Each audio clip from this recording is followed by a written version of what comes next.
सुबह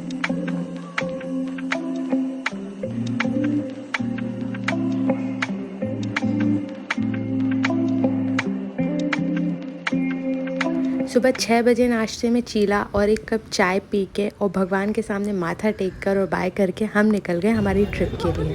पहले हम स्टेशन गए सागर स्टेशन और वहाँ से हमारा फर्स्ट हॉल्ट है। अब सागर वाले हॉल्ट के नाम पे बीना ही जाएंगे ना, तो हाँ अभी हम जा रहे हैं सागर से बीना जाने के लिए हमने चूज़ की राज्य रानी, और रिजर्वेशन होने के बावजूद भी ये हालत थी, हम अपनी सीट तक ही नहीं पहुँच पा रहे थे। बाप रे इतनी भीड़, ये शायद फेस्टिव सीज़न की वजह से था क्योंकि अभी रक्षाबंधन ख़त्म हुआ। जैसे तैसे हम अपनी सीट पर पहुँचे और यहाँ मैं काव्या को अपना नंबर याद करवा रही हूँ क्योंकि काव्या के पास फ़ोन है नहीं और कहीं गुम गई तो नंबर याद होना ज़रूरी है। सो बिल्कुल भी डे 1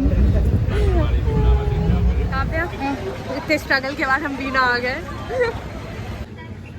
और ऐसी जगह बैठकर और इस ट्रेन में बैठकर हम बीना तो पहुंच गए। वहाँ हमको लेने आके फूफा जी जो हमको अब घर लेके जाएंगे, क्योंकि हमारी बीना से हम जहाँ जा रहे हैं वहाँ की ट्रेन थी शाम को 5 बजे की और हम बीना आ गए थे करीब 9 बजे।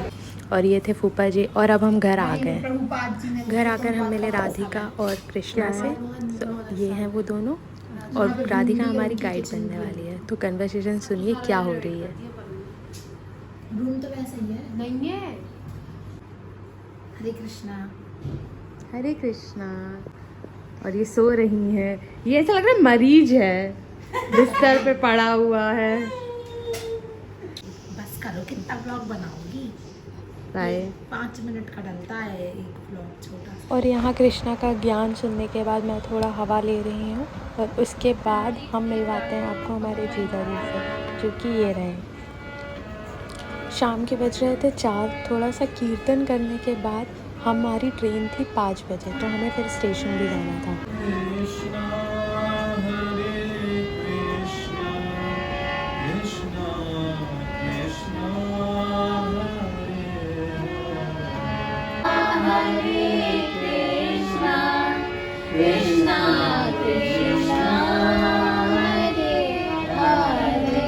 कीर्तन के बाद हमने की थोड़ी पेट पूजा और अपना बैग उठा के हम आ गए स्टेशन पे। स्टेशन पर हम ट्रेन का वेट कर रहे थे, जो कि ज़्यादा लेट नहीं पर 10-15 मिनट तो हमको वेट करना ही पड़ा। और उसी दौरान हमको एक स्पेशल गेस्ट मिला और वो मैं दिखाती हूँ कौन। मैं अचानक से मिल गई हूँ, कोइंसिडेंटली हमको मौसी मिल गई। और ट्रेन आने की खुशी और ट्रिप स्टार्ट होने की खुशी आप काव्या के चेहरे पर साफ देख सकते हैं। और ये हमारी ट्रेन आती हुई, और अब हम वेट ही नहीं कर सकते अंदर जाने का। और इसी एक्साइटमेंट में मुझसे गेट नहीं खोला जा रहा था और मेरा बहुत पोपट हुआ, बट उसको हम छोड़ते हैं और हम बैठ गए अपनी सीट पर। ट्रेन टू बुसान की याद आ गई। अपनी सीट पर बैठकर हम सुकून की सांस ले रहे थे और आगे आने वाले मोमेंट्स के बारे में सोच रहे थे। और इसी के साथ जब आपके पास फ़ोन नहीं होता तो टाइम थोड़ा स्लो चलता है, जो कि यहाँ काव्या और कृष्णा के साथ हो रहा है। बोर हो रहे थे ये, और यहाँ पे कृष्णा ने निशी का दूसरा फ़ोन ले लिया था जिससे वो थोड़ा स्नैप चला पाए और अपना टाइम पास कर पाए।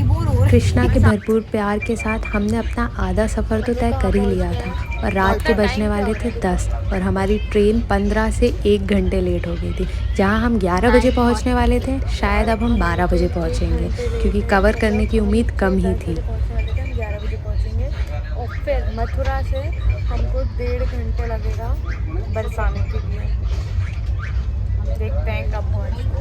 तो डेस्टिनेशन तो रिवील हो ही गई, हम जा रहे हैं बरसाना और हम वहाँ से जाएंगे वृंदावन, नंदगांव और देखते हैं कहाँ कहाँ। और यहाँ पे काव्या पेट पूजा करते हुए हम लोगों ने भी की थी, बट यहाँ कृष्णा ने सिर्फ दही खाया था और पूरा दही ख़त्म कर दिया था।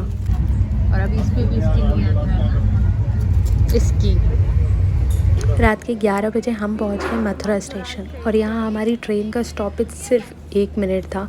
जल्दी जल्दी अपने बैग लेके हम बाहर उतरे और यहाँ एक अंकल के फैमिली के कुछ मेंबर शायद ट्रेन में ही रह गए थे, पर डोंट वरी, वो ट्रेन रुक गई थी और वो उतर गए थे। इसके बाद हम अपना बोरिया बिस्तर लेकर चले स्टेशन के बाहर, जहाँ पे हमारा कार वेट कर रही थी, और उसी से हमें जाना था मथुरा से बरसाना, जो कि रूट का डिस्टेंस शायद टाइम 1.5 से 2 घंटे है, बट हमें समझ नहीं आया क्योंकि हम सो गए थे।